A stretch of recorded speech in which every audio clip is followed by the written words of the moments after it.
Amigos, ¿cómo están? Bienvenidos a Radio Uruguay, bienvenidos a La Máquina de Pensar. ¿Cómo andan? Arranca rápidamente La Máquina de Pensar, son las 19:02. Amigos, hoy, esta semana vamos a estar, realmente va a ser una semana surtida, vamos a estar hablando, por ejemplo, hoy de revistas y de cine. Mañana vamos a estar llamando a Buenos Aires para hablar con el músico argentino Pablo Ziegler, que es un pianista de tango jazz y que integró el último quinteto de Astor Piazzolla. Vamos a estar mañana hablando de tango. El miércoles vamos a estar hablando de teatro en torno a la versión teatral de la novela Viralata de Fabián Severo. El jueves vamos a estar hablando de ensayo en torno a la literatura autobiográfica de Mario Lebrero y en torno a lo que es la autoficción. Y el viernes vamos a estar con una escritora que no firma con el apellido, firma Natalie H.C., vamos a ver cómo es, que acaba de publicar un libro de cuentos breves.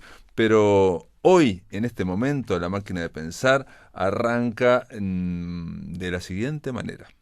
Muy bien, queda abierta la columna, 1.000.000 de umbrales, por lo menos un umbral hacia Mar del Plata. Del otro lado de la línea está Ricardo Ruiz. ¿Cómo andás, Ricardo? ¿Andás bien?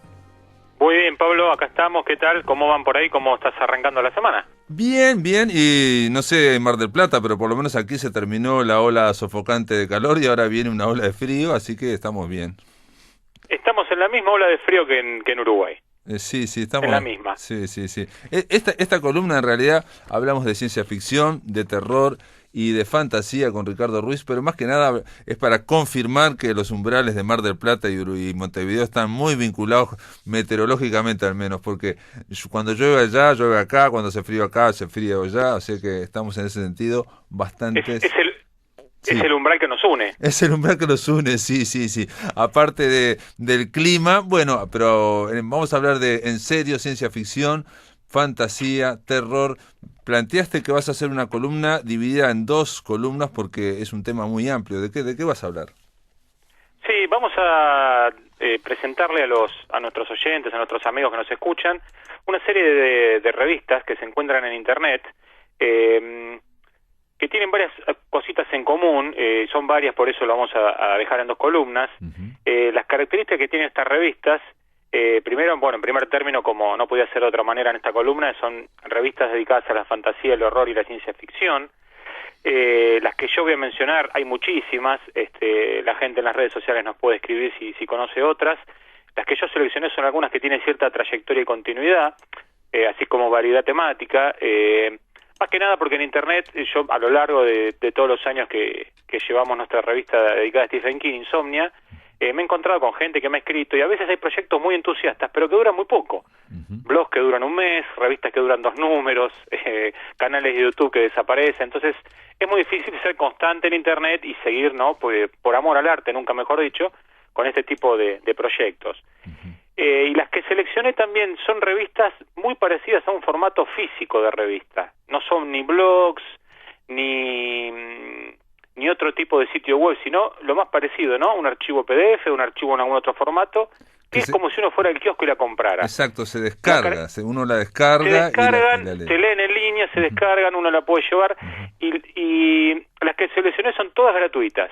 Es decir, es un servicio que le estamos dando a nuestros oyentes hoy. Pueden ir, las pueden encontrar, las pueden descargar y las pueden leer cuando quieran. Que es algo muy importante que volvamos a la lectura, ¿no? En una época que se lee tan poco.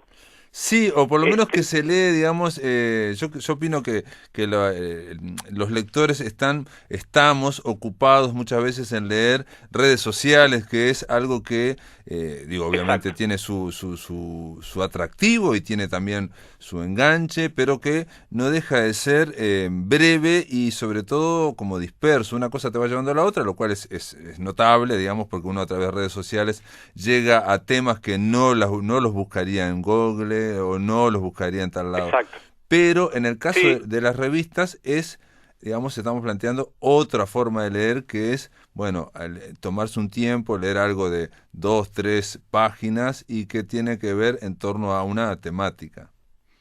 Sí, aparte yo creo que las redes sociales no es el problema leerlo, sino el tiempo que nos consumen Exacto. Y las horas que nos llevaron, y en definitiva no nos concentramos en nada concreto, y la idea un poco de estas revistas, también recomendarlas ahora porque hoy en día hay medios, como por ejemplo pantallas digitales o tablets con alta resolución, donde es muy cómoda la lectura y no es la tortura que era hace 15 años atrás con los monitores grandes, de un brillo que mataba la vista. Hoy día es mucho más fácil leer en uno de estos dispositivos, ¿no? Sí, sí, incluso está la posibilidad, digamos, que es muy importante, por lo menos para mí, que muchas veces leo acostado o leo tirado en el sofá, digamos, de no estar pendiente, digamos, de lo que era la antigua torre, el PC, ¿no? Digamos, el tema de poder tener un ebook. Y siempre está la opción, te digo, porque hay lectores de nuestra revista que lo hacen, que la imprimen y la leen impresa. El que tiene la posibilidad de hacerlo y tiene ganas y tiene los medios lo puede hacer. Exacto. ¿Te parece que arranquemos con la primera? Dale. La primera es la revista más veterana dedicada a estas temáticas en Internet. Se llama Axon, es una revista de ciencia ficción muy conocida y está activa desde hace 29 años. Casi nada, Pablo, ¿no? 29 años. Impresionante, sí. 29 años, perdón, pero no siempre en línea, sino arrancó en papel, ¿no? Claro, no, arrancó en disquete. Arrancó en disquete. En disquete. Arrancó en disquete en la época donde no había internet, pero sí había medios de distribución, que eran los disquetes. Era una revista que corría bajo el sistema operativo de iOS. Era un ejecutable como un programita donde uno iba leyendo en pantalla. Con el tiempo, con los años, fue mutando a lo que es hoy una distribución en PDF. De hecho, hasta tiene una entrada en Wikipedia esta revista porque ha trascendido todas las fronteras. Fue una gran continuadora de las revistas clásicas de ciencia ficción argentinas, como El Péndulo, Minotauro, todas las que hubo en la década de los 80, 90. Es una revista creada y dirigida todavía actualmente por Eduardo Carletti, un nombre muy conocido en la ciencia ficción argentina. Ha hecho varias antologías, siempre haciendo críticas de estos géneros, así que una persona muy conocida.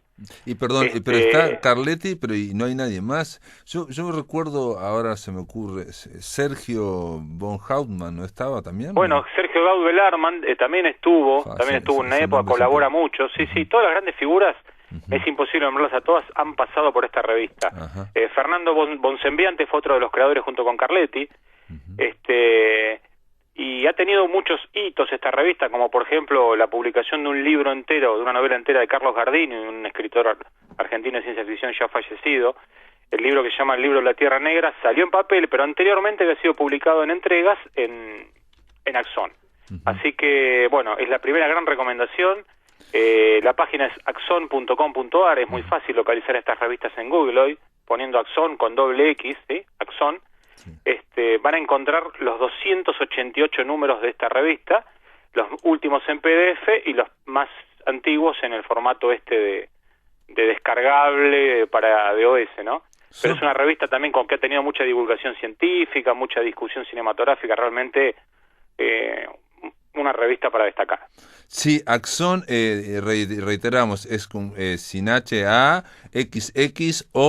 Axon, así como suena, y sí, es de referencia. Yo quería comentarte, creo que te lo comenté también, de que hay un escritor uruguayo, Pablo Dobrynin, que me contó que le habían dedicado en Axon un monográfico a su obra, y es raro en el caso de Pablo Dobrynin porque aquí en Uruguay tiene solamente 2 libros publicados, 2 libros de cuentos.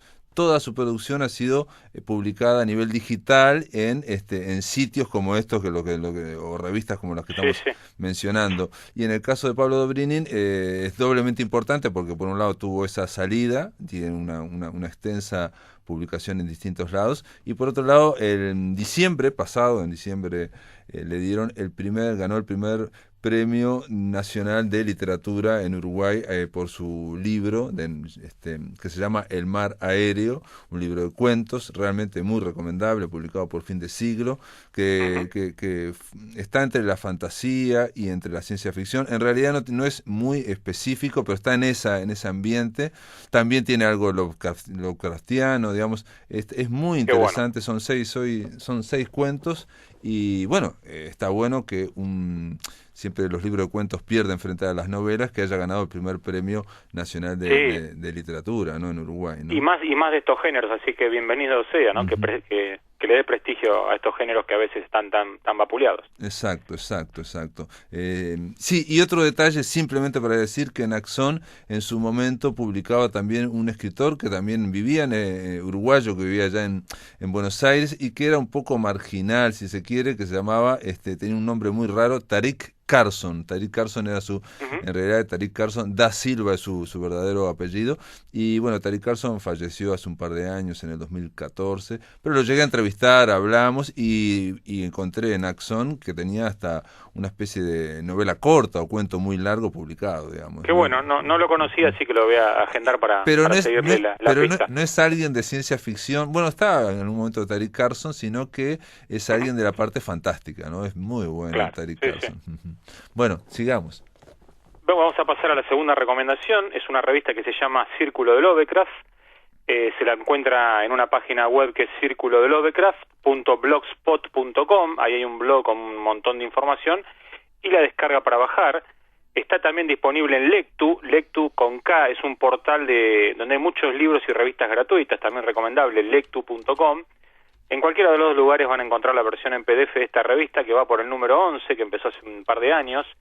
Y Círculo de Lovecraft es una plataforma web de un grupo de gente, de escritores, casi todos españoles, dirigidos por Amparo Montejano, que es una gente que muy devota de Lovecraft, todos escritores, y tratan de no solamente publicar relatos en esta revista, que es de publicidad más o menos entre bimestral y trimestral, sino que también hay muchísimos artículos dedicados en profundidad a la obra de Lovecraft.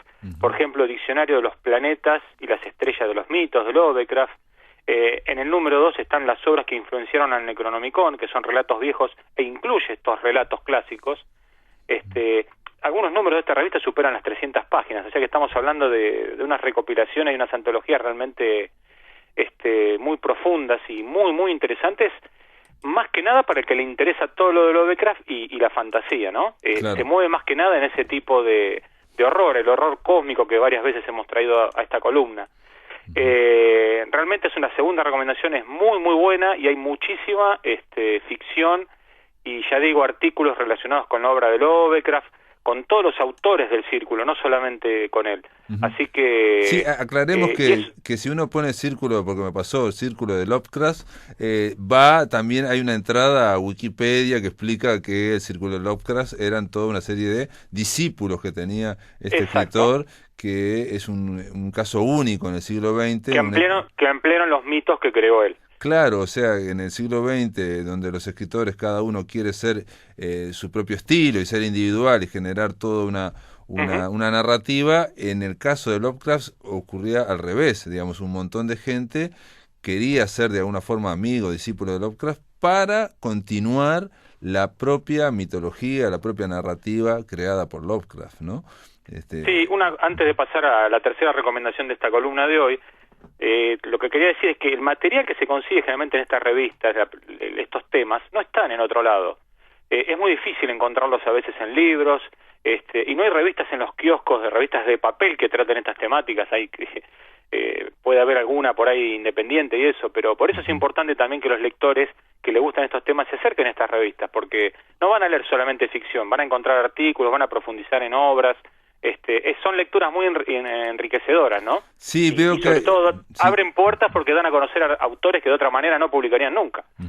Y veo que también hacen reseñas también de otros libros también, y que está vinculado, bueno, uno puede verlo, a Lectu, reitero, Lektu, que es un lugar donde se pueden bajar libros gratis, y en este caso, bueno, son de todo este término, de toda esta zona, digamos, que estamos hablando de la literatura. Exacto. Que es de terror o de fantasía o de terror cósmico, en fin, una serie. Y son todos para bajar, están de descarga gratuita. Sí, hay muchos en descarga gratuita y otros por muy poco dinero. Y veo que en Círculo de Lovecraft está también está indicado el último número de Insomnia, el 245. Sí, es una revista amiga nuestra, por decirlo de alguna manera. No, es tuya, es tu revista también, ¿no? Bueno, sí. El universo de Stephen King, ¿no? Digamos, está vinculado, mira. Ya la traeremos, ya la comentaremos en la próxima columna un poquito para el que no la conoce y hablaremos de lo que hay en la revista que no es King. Por supuesto, no, pero mi pregunta era si existe o no existe vínculos entre todas estas revistas que, como decís vos, hay como un océano de revistas, que no necesariamente todas están dedicadas a lo mismo, ¿no? Digo, la tuya Stephen King, Lovecraft, la otra Axon. Sí, Casualmente traje revistas muy variadas y que soy seguidor de las mismas, ¿no? Y por ejemplo, en la que te voy a hablar ahora, que se llama Planetas Prohibidos, no tengo ningún vínculo, no he hablado con sus editores, con sus lectores, nada, soy simplemente lector y por eso la quería recomendar. No estoy recomendando revistas amigas solamente, eso me refiero. No, pero me parece interesante saber también si hay vínculos, porque es parte también de la blogosfera. Estas revistas también funcionan de alguna forma como un blog. Bueno, en el caso de Círculo de Lovecraft, claramente es un blogspot.com, y uno se puede suscribir también. Entonces, cada vez que aparece una novedad, te avisan y puedes ir a leerla. Y hay muchas reseñas de libros nuevos de editoriales independientes españolas que se dedican a esta temática y que es interesante apoyarlas también, ¿no? Claro. Bueno, y la tercera que tengo es una revista que se llama Planetas Prohibidos, que esta revista va más que nada entre la ciencia ficción, pero mucho de fantasía y mucho pulp, mucho de la vieja literatura pulp que hemos mencionado alguna vez, esa literatura donde salió Robert Howard, donde salió Lovecraft también, de toda esa época. Y es una revista que homenajea mucho ese género. Es una revista cuatrimestral, aunque ha tenido algunos parates, ya tiene 16 números en 10 años de antigüedad, pero está viva, todavía está viva, ha sacado un número hace poco, tiene mucho ficción, pero también mucha reseña y artículos. Por ejemplo, en el primer número tiene un artículo muy interesante de todas las películas que se consideran alumnas de Blade Runner, todo el fenómeno que generó en su momento Blade Runner y todas las películas que siguieron. Por ejemplo, el número 2 habla de la saga Quatermass, una saga clásica en los 50 y en los 60 en el cine. El número 3 está dedicado al erotismo en la ciencia ficción, con los cómics de Richard Corben o Barbarella, la figura de Barbarella. Sí. Hicieron un número especial dedicado a la literatura juvenil, y hay un número también muy cortito que es el 4.5 dedicado en profundidad a Ray Bradbury. En el relato 12 hay un viejo conocido tuyo, un relato de Ramiro Sánchez, la variante biológica se titula, o sea que... Y hay muchos autores españoles muy destacados en la actualidad, o sea que es una revista también muy destacable. Planetas Prohibidos, con mucha ficción. Una pregunta, ¿es una revista creada en España o en Argentina? Sí. Javier Arnau es el editor, uno de los que la mantiene. También hay un grupo como el Círculo de Lovecraft que apoyan toda esta literatura, muchos escritores, pero él es el editor. No di la página web es planetasprohibidos.blogspot.com. Perfecto, estoy viendo acá el número dedicado a Blade Runner y sí, claro, es algo para los que nos gusta Blade Runner que realmente es interesante, ¿no? Y en el tema cosas muy... Sí, y en el tema pulp que me quedó en la anterior que estuviste comentando, me encontré en la revista Axón, en la primera que estuvimos hablando, todo un artículo de Pablo Dobrín precisamente dedicado al pulp en Estados Unidos, en España y en América Latina. O sea, me llamó la atención con una especie de panorámica, porque eso no se dio, ese fenómeno, en el mismo tiempo, ¿no? En las mismas décadas. Exacto. Bueno, un poco finalizando la columna con lo que nos quede, pero en síntesis la idea es recomendar esto está de forma gratuita, está hecho con mucho profesionalismo y conocimiento de estos temas, son revistas de muy fácil lectura, como vos decís, en vez de estar haciendo tanto zapping o tanto zapping por las redes sociales, Exacto. Tomarse unos minutos, sentarse en un sillón, llevarse una tablet, una notebook y ponerse a disfrutar una lectura pausada, tranquila y profundizar en estos géneros, que realmente hay tantos números de esta revista y tan variada la temática que hay para lo que quieran. Claro.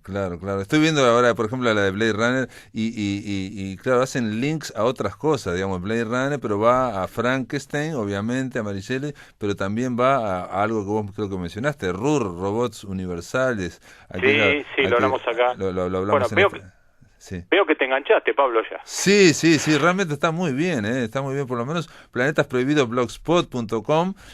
Obviamente ahora vamos a tratar de linkearlo en el blog de La Máquina de Pensar para que se pueda cliquear e ir directamente a través de, reiteramos, Axón, Círculo de Lovecraft y Planetas Prohibidos, son las 3 revistas que nos recomienda Ricardo Ruiz en 1.000.000 de umbrales, y no está mal, ¿no? La verdad que te agradecemos estas recomendaciones y continuamos dentro de 15 días con este tema. Sí, continuaremos este tema, traemos otras revistas y cerraremos este tema por ahora. Sí, porque en realidad esto es como una panorámica que estás trazando y estas revistas se pueden volver a, digamos, cada vez que hablemos de un tema también, ¿no? Podemos recomendar algunos artículos. Por supuesto, son fuentes de información y aparte un poco la idea era ver el trabajo que hay detrás de toda esta revista. Esto no genera dinero, no genera ganancia para nadie, es por amor a la literatura, al arte, al cine.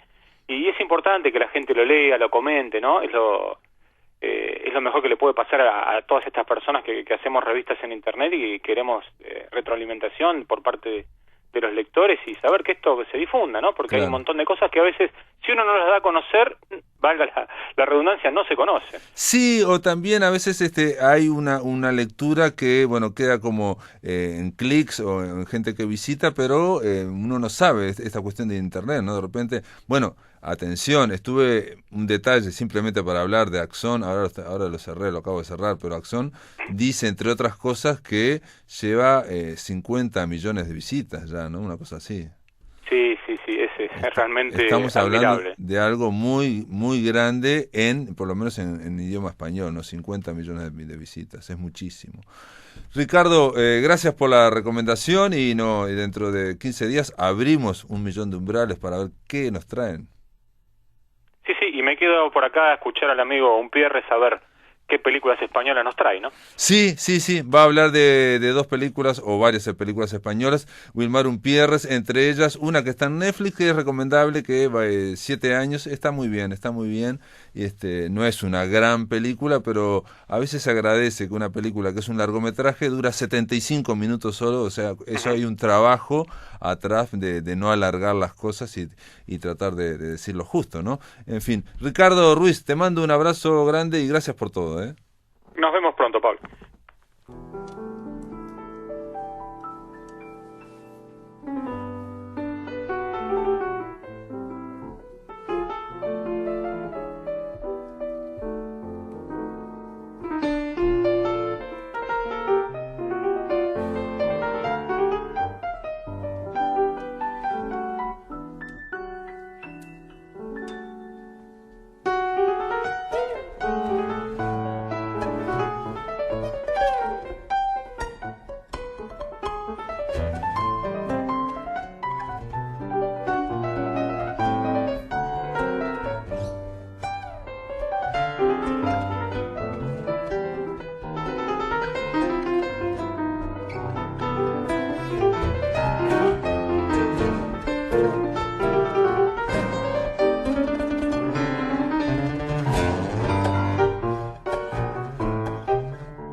Estamos oyendo el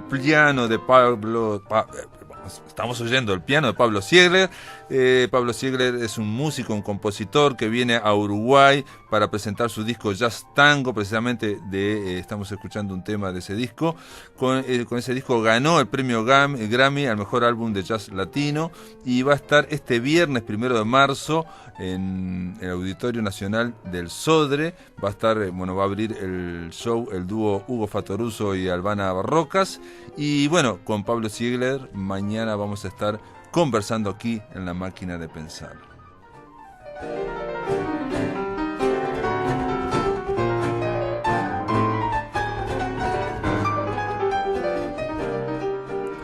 Muy bien, y ahora en La Máquina de Pensar vamos a inaugurar una nueva columna. Ya lo adelantó Ricardo Ruiz desde Mar del Plata, va a estar oyendo, a ver qué nos va a recomendar Wilmar Umpierres en esta columna que comienza hoy y que comienza de esta manera. A ver.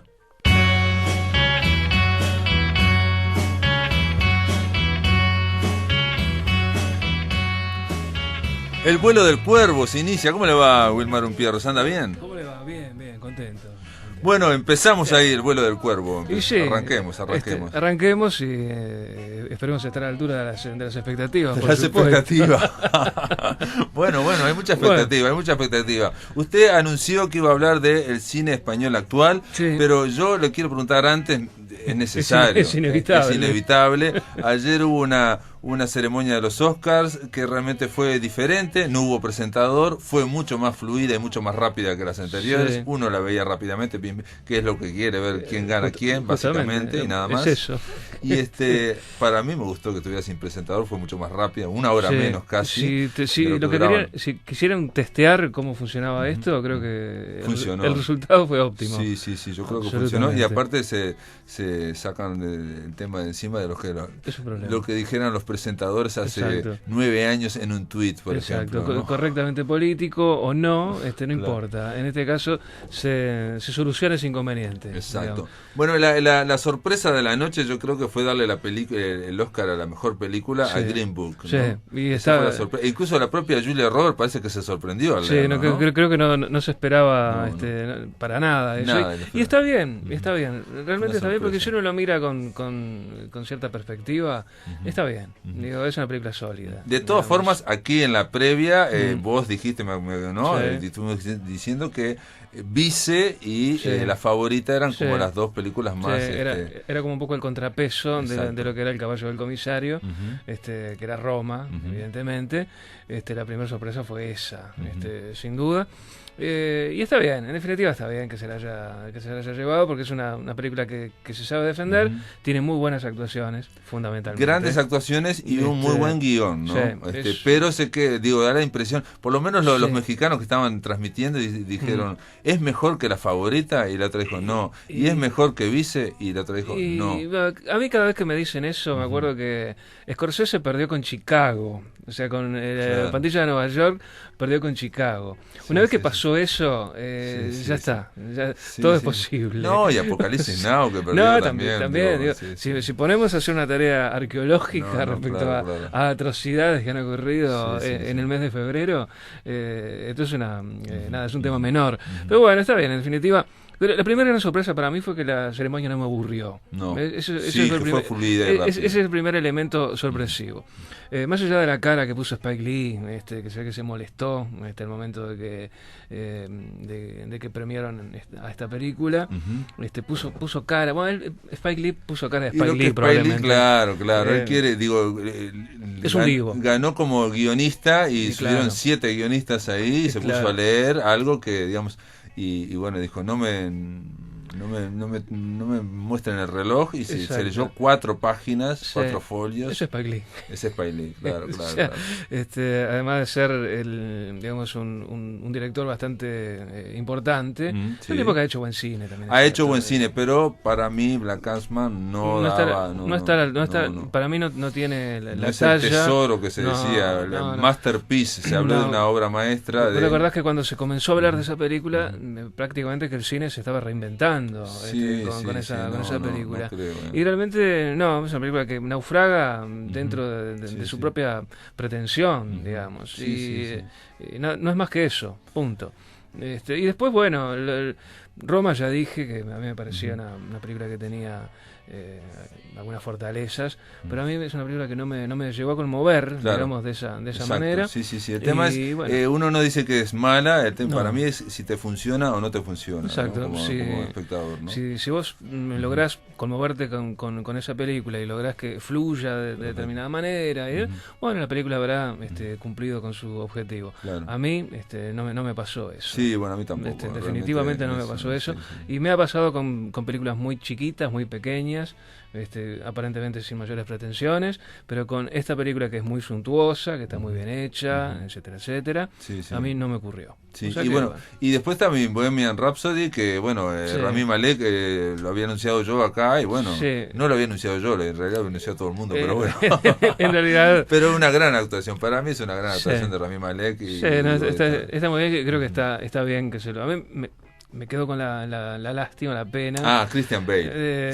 Christian Bale. Bale creo que había hecho un gran trabajo. Es que Vice es una gran película. Es una muy buena película. Está, creo que, tapada de afiches, digamos, el afiche de otras películas que por ahí son más poderosas. Exacto. Pero no más que eso. Y la actuación de este chico es realmente estupenda. Es una gran actuación. Para mí, digamos, se les transmite la intensidad de Freddie Mercury, pero en esto están divididas las aguas, hay muchos que están en contra, y obviamente comparan lo que es la película con lo que era Freddie Mercury, con lo que era Queen, y esto es una película. Esto es una película.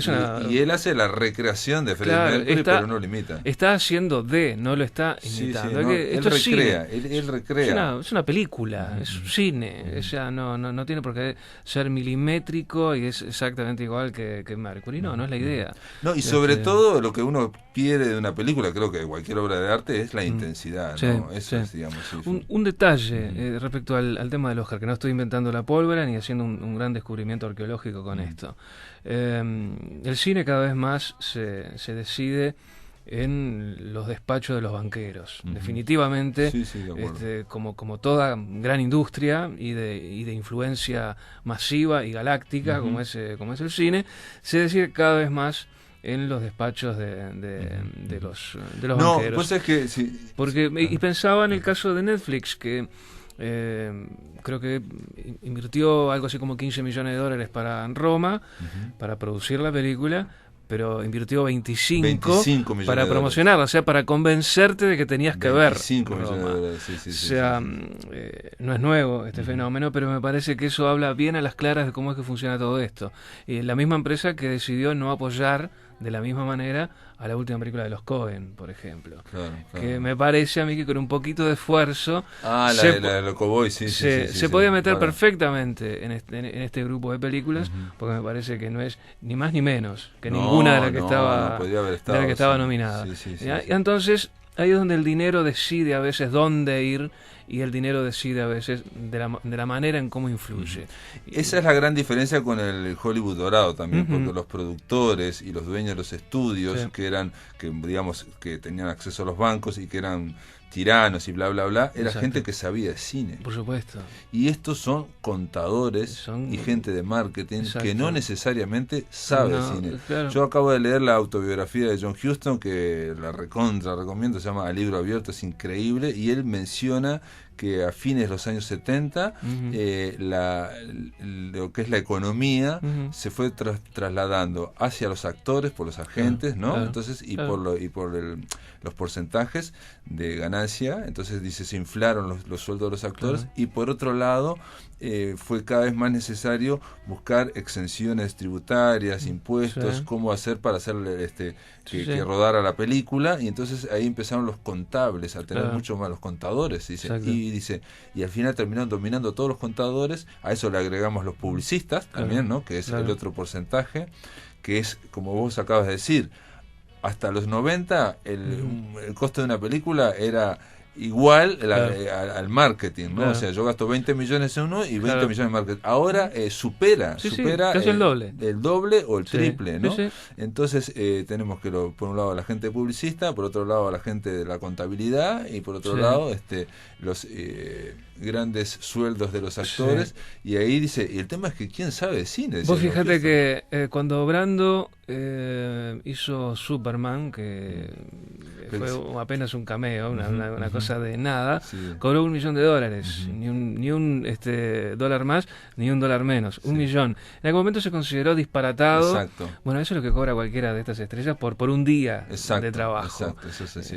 Estamos hablando de Brando en aquel momento. Es similar a cuando vendieron a Maradona por $10 millones y todo el mundo decía, es una locura, ¿dónde va a parar el fútbol? Hoy no tendría precio. Hoy no tendría precio, por ejemplo. Y bueno, es parte de este show. Y eso incide, digamos, en la calidad, porque vuelvo de nuevo al principio, el cine dorado de Hollywood, estaba Darryl Zanuck, porque ahora yo me voy enterando que eran tipos que sabían muchísimo Meyer, que era un salvaje, al momento de defender los números, era un tipo que sabía de cine. Habían sido montajistas, habían sido fotógrafos, sabían cómo se construía una película. Cine, ¿no? Conocían el cine desde adentro y Meyer además decía que él tenía muy claro el olor de las latas de celuloide cuando eran destapadas, antes de que se corrompiera, digamos, el material. No era simplemente un tipo que sabía de números, era alguien que sabía de cine y estaba al frente de uno de los estudios más grandes de la historia. Esa es la gran diferencia. Claro. Bueno, pero yo diría que menos mal que no ganó A Star is Born, ¿no? Una estrella, porque la estuve viendo y hablando de intensidad, baja intensidad toda la película. Pero vamos a hacer una pausa, si te parece, Wilmar Pierres. Después a la vuelta vamos a ver si hablamos del cine español actual. Amigos, estamos en la columna El vuelo del cuervo de Wilmar Pierres. Amigos, continuamos en La Máquina de Pensar. Estamos en la columna El vuelo del cuervo sobre cine de Wilmar Pierres. Digamos, estuvimos conversando un poco del Oscar y bueno, del cine, y el cine norteamericano, y ahora vayamos que nos gusta mucho, hay que reconocerlo. Sí, de acuerdo. Absolutamente, cuando Estados Unidos hace buen cine en serio. Sin duda. Pero bueno, eso es una vieja discusión que podemos reeditar en cualquier momento. Vamos a hablar un poquito de un par de películas españolas. Una de ellas va a estar aterrizando en la cartelera local, aparentemente. Me decía alguien que está vinculado a una distribuidora local que El Reino aparentemente va a llegar a Montevideo. Acaba de recibir un premio en Punta del Este. Bueno, el actor de Tort. Sí, claro. Que es el mismo que hace de Mujica en La Noche de los 12 años. De los 12 años. Y en realidad está muy bien en esta película. Él es la película, en realidad. Muy buen actor. Película estupenda. Me refiero a, cuando decimos muy buen actor, estamos hablando en este caso de alguien recio, que es duro y que parece que no experimentar demasiados gestos y va bancando toda la película, toda la presión en... Tiene una versatilidad muy particular, porque es un poco eso, es no demostrar mucho con el rostro que tiene, y sin embargo te transmite una catarata de situaciones o de sensaciones. Pasa a veces con algunos buenos actores españoles que por ahí les cuesta mucho sacarse un poco el corset, porque han hecho muchos papeles muy parecidos, por ejemplo, pero este tipo realmente es un actor muy versátil y tiene una cara muy particular, un rostro muy particular, y cuando él lo quiere poner muy pétreo, como es en este caso, le sale muy bien. Yo creo que incluso en los 12 años me parece que está un poco más actuado, incluso está un poco más liberado. Acá la película le requiere hacer de un político español corrupto, un tipo que le gusta el dinero, un tipo que no tiene ningún tipo de inconveniente en hacer cualquier tipo de tranza o de negociación bajo tablas para que... él llega a ser una especie de, digamos, por decir algo, viceministro dentro de una comunidad autonómica, ¿no? Y entonces lo que son las comunidades autonómicas, que es como el sistema político español también, con muchísima corrupción, ¿no? De las licitaciones, en fin, una serie de cosas, y de alguna forma yo pensé, podía ser la House of Cards en España, pero lo que tiene esta película que es muy realista, está impregnada, comienza la película cuando ellos están comiendo una gran comida, y ahí te muestran, no se sabe qué partido es, no se sabe qué comunidad autónoma es, se sabe que en Madrid está el partido principal, pero bueno, básicamente... Sabes que están cocinando algo, más allá de que están comiendo y mucho, pero ya sabes que están cocinando algo políticamente. Y lo que se está cocinando es la forma de ejercer el poder, básicamente. justamente. Que el poder necesita dinero para lubricar justamente Exacto. el funcionamiento de toda esa maquinaria. Y estos tipos que están ahí comiendo y riéndose y haciendo chistes y qué sé yo, bueno, uno se da cuenta de que son tipos que están acostumbrados a cortar finito Claro. el poder, los tendones del poder, son los que realmente hacen que el poder llegue. De todas formas, él está siendo, digamos, de una especie de secretario o de vice, no sé qué, que va, en un futuro va a tener un futuro, digamos. Él se ha dedicado hasta ese momento a recorrer y el espinel, digamos, y es el que va... Era una especie de consigliere, una especie como de tipo que da ideas... y resuelve. En un momento hablan de fontanero también, de los fontaneros, los que van arreglando atrás las cosas. Todos los desastres que hacen la cúpula, digamos, los que realmente mandan, bueno, todos los cables flojos que van dejando, bueno, el baile los va reconectando, digamos. Y sobre todo el trato con la prensa, que es fundamental, ¿no? Por un lado, queremos que esté la prensa, pero por otro lado, que no queremos que sepan nada de todos los negociados. Además, es necesario que la prensa comunique lo que necesitamos que comunique.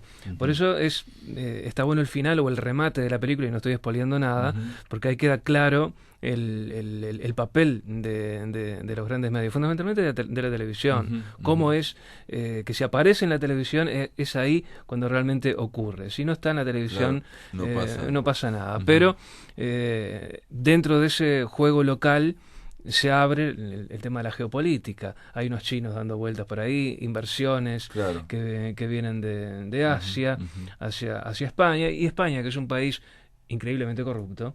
Digo increíblemente no porque no pueda hacerlo, sino porque los niveles de la corrupción llegaron a puntos demenciales.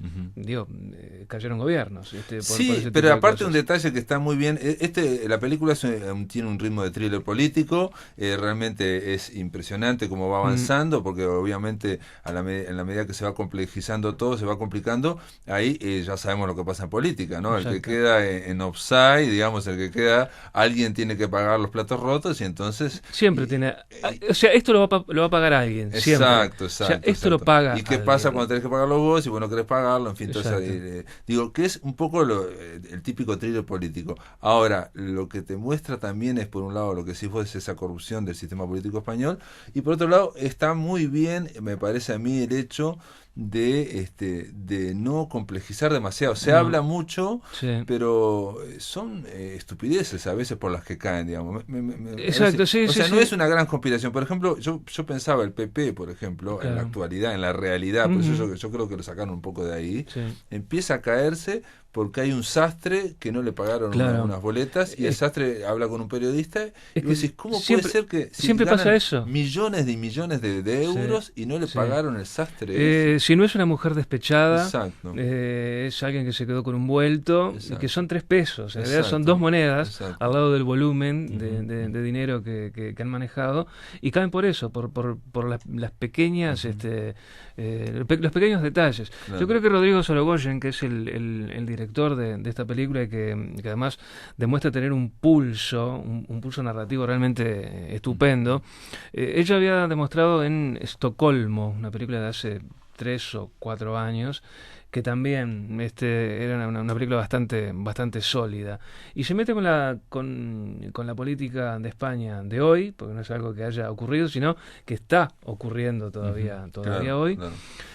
A un ritmo vertiginoso, absolutamente vertiginoso, pero no por eso superficial. La película en todo el tiempo te va presentando un montón de situaciones, de expectativas. Cosas muy reales, muy cotidianas, atención, digo, porque el tipo de repente tiene que conseguir determinada información, y si fueran a Estados Unidos te presentarían como terrible, pero en España es todo más cercano. Él tiene que ir nuestro protagonista tiene que ir a convencer a alguien de que, tiene que aportar, poner el dinero correspondiente, y no se lo manda a decir, va él a decírselo, tiene problemas, y tiene que ir a Madrid desde su hábitat natural a tratar de convencer a esa persona.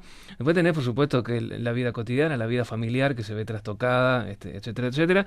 Todo eso está muy bien relatado y muy bien puesto en la pantalla. Está muy bien. El Reino, bueno, esperemos que llegue a la cartelera, porque te dijeron, bueno, ahora con el premio que le dieron en el Festival de Cine de Punta del Este ayer a este actor, y aparte, digamos, realmente lo merece la película, ¿no? Es una película estupenda y bueno, cuando llegue a Montevideo, que va a llegar en estas semanas, bueno, no dejen de verlo porque realmente está muy bien. Y 2 minutos tenemos para la otra película, que está en Netflix, 7 años. 7 años. También para mí fue una sorpresa enorme. No es la invención de la pólvora, ni nada por el estilo.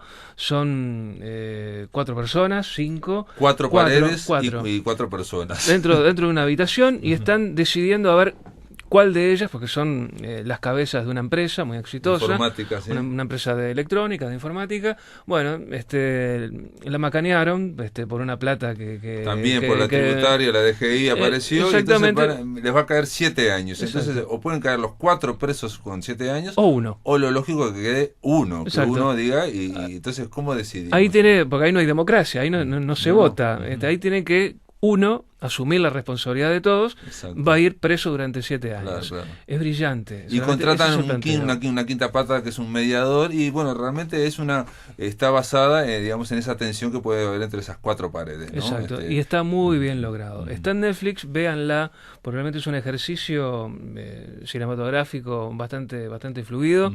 No debiera sorprender el actual nivel de España, porque tiene muy buenos guionistas, tiene muy buenos directores, y tiene muy buenos actores, que no es un detalle nada menor. Y esta película, 7 años, transcurre en 4 paredes. Sí, y vos mencionás un detalle que dura 75 minutos también. Sí, eso habla muy bien de que está muy bien editada, no quisieron rellenarla. No sobró nada. Sí. Y toda la historia transcurre y se desarrolla y llega a una culminación bastante razonable, digamos, en 75 minutos. Me hizo acordar un poco también a Los Perfectos Desconocidos, también, sí. Pero en este caso el mensaje es muy similar a el del Reino, ¿no? El tema de hasta dónde llega la corrupción, hasta dónde llega el dinero, el capitalismo, en corromper a las relaciones entre las personas. Y hasta dónde somos capaces de aguantar esa cosa que se llama ética o moral, nosotros los humanos, si tenemos precio o no. Exacto. Y eso está arriba de la mesa y está muy bien. En un momento alguien le dice, usted iría preso por 30 millones de euros, y dice, y yo por menos. Pero por muchísimo menos. Yo por muchísimo menos, ¿no? Como decía aquel célebre mexicano que decía, nadie aguanta un cañonazo $1 millón. Exactamente. Bueno, Wilmario Puyarres, gracias por estar acá en La Máquina de Pensar. Arrancó el vuelo del Cuervo, dentro de 15 días lo vamos a recibir. Y amigos, se terminó La Máquina, ahora viene Visión Nocturna. Mañana vamos a estar llamando a Buenos Aires para hablar con el músico argentino, ya lo dije, Pablo Siegler. Y después va a estar con nosotros Álvaro Ojeda hablando del taller que va a dar sobre letras de tango y poesía. Esto es todo, amigos, que lo pasen muy bien.